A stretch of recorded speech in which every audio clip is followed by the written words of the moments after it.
safari guide here today. Before we get started, we do have a couple of safety reminders to go through. Everybody must remain seated all the way back in your seats with your hands, arms, feet, and legs inside of the truck at all times. But with that out of the way, we're going to hang out at the top of this hill for a moment, wait until it's our turn to head on in. So before we get started on our safari adventure, just a quick show of hands. Is it anybody's first time on the safari? Do we have any first timers on board? Oh, I see. Oh, a lot of hands popping up there. Welcome, friends. Hopefully we'll see something you're looking forward to seeing out here today. And another show of hands if you've been on the safari before. Any returning safari experts on board. Should be the rest of you with your hands up there. Welcome back, friends. Hopefully we'll find something new, learn a new fun fact along the way, or see an animal you haven't seen before. Never know what we'll find out here. Either way, though, if it's your first or third, fourth, fifth time on the safari, if you look above you, some of you might have already seen it, there's an animal spotting guide up there. It can help us to identify a lot of the animals we'll see here today. It's been a little bit since that animal spotting guide's been updated, so the animals we'll see out here, some of them might go by different names than the ones listed up there, might be slightly different species as well. Should still be a pretty good guide to go off of, lets you know roughly what kind of animals to keep an eye out for, especially here in the Little Unsere Forest, home to shy and quiet animals like the okapi at the front on that right-hand side, all the way in the back there. The okapi has its stripes on its hind legs, kind of hiding it right now. It's their form of camouflage. Makes them look like they're wearing a pair of zebra pants, but they're a little more closely related to giraffes. And if you look over your right-hand shoulder at the very back of the truck in the shade of the rocks, that's a very rare animal to see right there. That's a yellow-backed duiker. It gets its name for the yellow patch of fur on its back. When it gets scared, it will shriek and make a shrieking noise. Poof with that fur, dive into the bushes. Top of the hill on the left, there's bongos. That's the reddish-brown antelope with horns on their heads. Bongos are usually very shy and elusive, giving them the nickname the ghosts of the forest. And fishing in the water on the left-hand side, there's the black and white bird, the saddle-bill stork. There's actually another saddle-bill stork coming up on our right-hand side, very top of the hill. It's tending to its nest up there. Get their name for the yellow saddle markings on their bills, and they have a wingspan of about 9.5 feet wide. For a comparison, the canopy above our truck is about 10 feet wide, so you can imagine a little less than that. And one more animal's on that left-hand side, the black rhinoceros. Now, the black rhino is one of the smaller rhino species in the world. They only get to be about 2,000 to 3,000 pounds, and I know that doesn't seem too small, but when you compare it to other rhinos, that gets up to double that size. That is pretty small as far as rhinos go. And there's one more antelope on the right-hand side, hiding behind the bushes. If you can't see that one there, there's another pretty clear to see here on the right. These are the greater kudu, one of the taller antelopes we'll find here today. They usually stand at about 5 feet tall on the shoulder, and you'll notice they did not have any horns on their heads. Lets us know that was an all-female group. Really only the males have horns. Now we're going to make our way out of the Little Unsere Forest. We're heading on over towards the Safi River. We'll see what we can find out here. The Safi River, of course, is going to be home to some more aquatic animals, and a lot of these animals are going to be nocturnal as well. We'll keep an eye out for them, see what we can find. It's pretty bright out, so might need to keep an eye out for signs of the more nocturnal animals. But first, around this curve, looks like we'll be passing by some pink-backed pelicans. Oh, actually, if you look over your right-hand shoulder in the very back there, it's kind of a pretty rare sight to see the hippos out on land during the day. Once again, friends, make sure we all remain seated there. Make sure we sit back down in our seats, friends. Gets a little bumpy at times. We'll see if we can find any more hippos as we journey through here. Now, the pink-backed pelicans, they might not look too pink right now. They get their pink color mostly during mating season. So when the feathers on their back start to molt, the pink color becomes more prominent. And, of course, there's a lot of vultures out here, drying out their wings. They're kind of the cleanup crew out here. That's why they like to hang out near messy animals like those hippos. They know that the hippos will leave a big mess for them to clean up out here. Now the hippos, they have very sensitive skin. They can't sunburn. They usually spend their days submerged underwater, really only coming up to graze at night. Makes them mostly nocturnal animals. It's a good thing then that they can hold their breath for several minutes at a time. Every few minutes they'll float up to the surface, take a breath of air, sink back down to the bottom. Even if they're asleep, it's an instinct that they have. Must be food time for the hippos. There you can see them kind of making their way in between those rocks on the left-hand side there. And we'll keep an eye out a little further out here because it looks like over on the left-hand side Might be a Nile crocodile back behind the grass on the left there. A little hard to see. One of the largest crocodilian species in all of Africa. Crocodiles can get to be anywhere from 16 to 18 feet long on average, weigh anywhere from 300 to 500 pounds. Also have one of the strongest bite forces out of any animals in the animal kingdom, yet despite that they can be very gentle parents. The mothers and fathers hold their eggs inside of their mouths and rock them back and forth, which helps them to hatch. Looks like we're now making our way out of the Safi River. We're heading on over towards the savannah. The weather on the savannah is a little different than other areas in Africa. Most of the year out here it's going to be a pretty dry season. So when the watering holes that these animals rely on dry up due to a lack of rainfall, usually that lasts about 9 months out of the year, and it's followed up by about 3 months of heavy rain during a monsoon season. So when the animals out here really have to make the most out of whatever water they can find, make it last a little better out here. We'll just have to see what we can find in as we journey through. But over on the right, it looks like we're passing by a baobab tree right now. Also has the nickname the upside down tree. You can probably tell how it got that nickname. Looked like it was flipped upside down with its roots in the air. But those trees remain leafless for the 9 months of dry season so they can hold as much water inside of their spongy roots and trunks as possible. They're capable of holding several thousands of gallons of water, makes for a great source of water during the dry seasons of the year.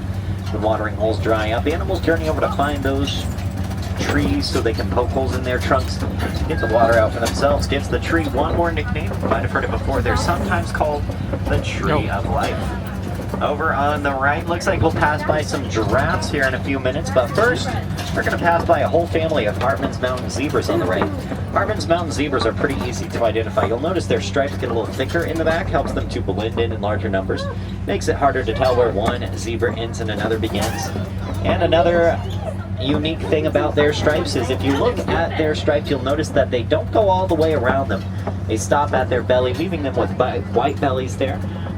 It's another feature unique to the mountain zebras. And of course, since they are mountain zebras, they can be found in mountains, which is why their hooves are a little more narrow than other zebras, makes them more adapted to navigating the rocky terrain. Now on the left is our first carnivore of the savannah. There's an African painted dog, a couple of them taking a nap in the den up ahead, that little cave area. Get a better look on the other side of these rocks here. They're a little hard to see. The African painted dogs are commonly mistaken for hyenas. They're a little more closely related to domestic dogs, though. They are some of the most successful pack hunting animals in all of Africa. They're so successful because they use teamwork to help them hunt. They're very social animals. They'll actually take care of their elderly and their sick, something that a lot of other animals will not do. Coming up ahead, we'll get a real good look at the giraffe here on the left-hand side. Take a look at its spots.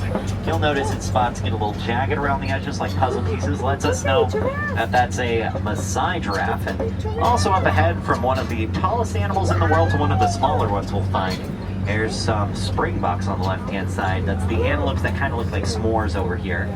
They only get to be about 3.5 feet tall, but they're very fast animals. They can run up to 55 miles an hour, and if they get startled, they'll do something called pronking, spelled P-R-O-N-K-I-N-G. It's where they start bouncing along the savannah, can leap up to 13 feet long, up to 6 feet high by doing so.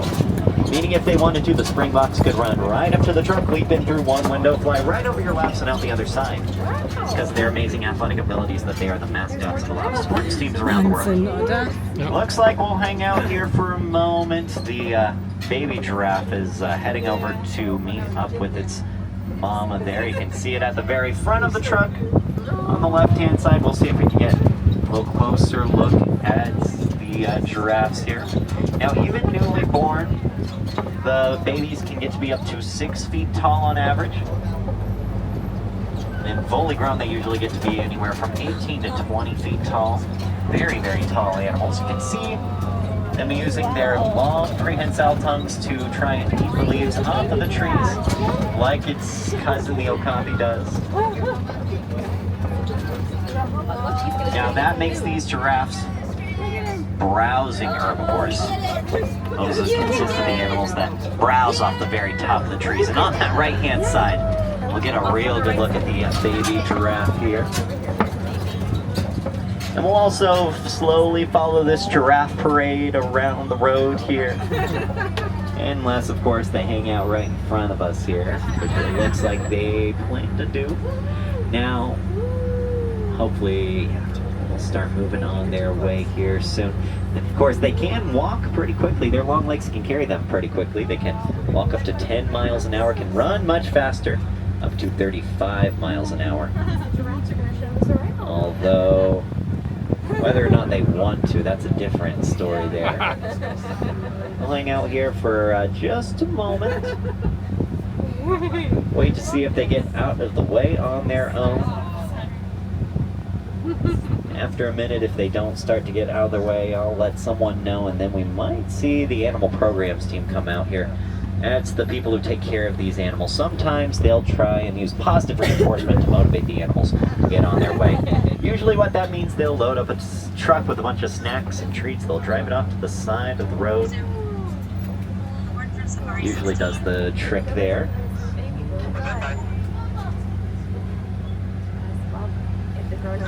I got a strange smell, almost like finale water smell, coming down. I'll go ahead and let them know that we're going to be hanging out here for a moment.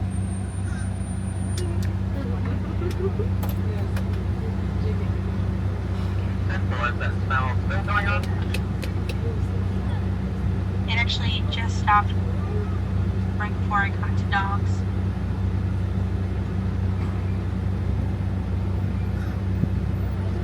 Keep me updated on it if it returns or if anything else happens. 10-4. Reserve 31.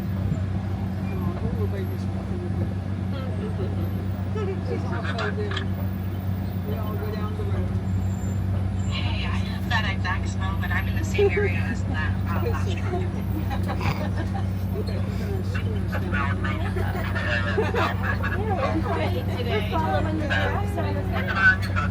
Up ahead on the right, there's a couple more animals here. There's some wildebeest and the elands. I'll talk about them here in a moment.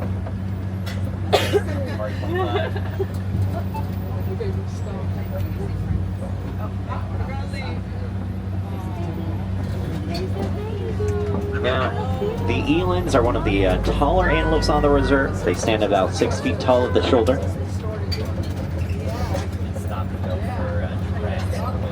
Sorry.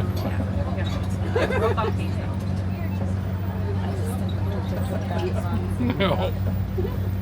Now those elands can get to be up to 2,000 pounds. 37 on it, cheers. But despite weighing a literal ton, they can leap up to 8 feet into the air from a standing position. And those wildebeest back there, they get their name from the Afrikaans words for wild beast. They have another name in Swahili, spelled G-N-U, pronounced new.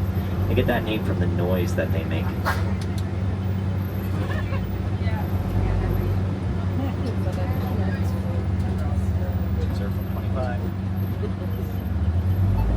And looks like we are free from that giraffe parade there. We'll see what else we can find as we journey through.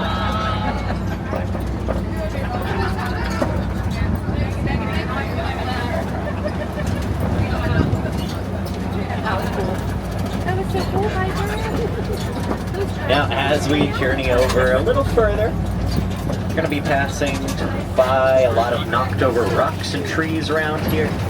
Pretty good sign of larger, more protective animals, so we'll just have to keep an eye out for them. On the left, there's a mandrill over on the rocks. That's one of the largest monkey species in the world. The females get to be about 30 to 40 pounds, while the males get to be up to 100 pounds, and they travel in troops up to 150 in size. And as we journey a little further, on that right-hand side, way off in the back, might not be the best angle of it, but we can kind of see there was an African elephant off in the distance. We'll see if we can get a little better look at it. Sometimes the elephants, you'll notice the top of their heads and their backs will look a little dusty or dirty because they have some pretty sensitive skin. Sometimes they'll scoop up mud and dirt with their trunks, fling it on their backs. It acts as a natural lotion or sunscreen. Protects their sensitive skin from sunburn or any other damage they'll sustain. Here on the Fahrt Savannah. Very smart, very clever animals, and that one was probably a male. They're a little more solitary than the rest of the herd. They are matriarchal, meaning that they're a female-dominated society led by the matriarch, the eldest, wisest female of the herd. She's the one who knows the best places to find food, water, and shelter, and they reach maturity at about 15 years old. In fact, when a male elephant gets to be 15, that's when he's considered an adult and is kicked out of his herd and sent off into the world to find a family of his own. Sometimes they'll the males travel on their own, they'll come across another male doing the same, in which case they'll group together, form a bachelor herd, while the rest of the family travels on a family herd led by the matriarch. Now on the head around this curve, we'll pass by some red clay pits on either side of the truck. Sometimes elephants like to come into this area, scrape off red clay with their tusks and eat it. Provides them with vitamins and minerals. You can actually see on the right there's some tusk marks in the red clay. It's like how we take vitamins to make sure we have everything that we need. The elephants use the red clay for the same thing. Keeps them nice and healthy. Now as we journey a little further here, we'll see an open back up to elephant territory on the left. We'll see if we can find any elephants in this area. They might be hiding all the way up at the very front of the truck on that left-hand side. Way up in the back there. We'll see if we can get a little closer look.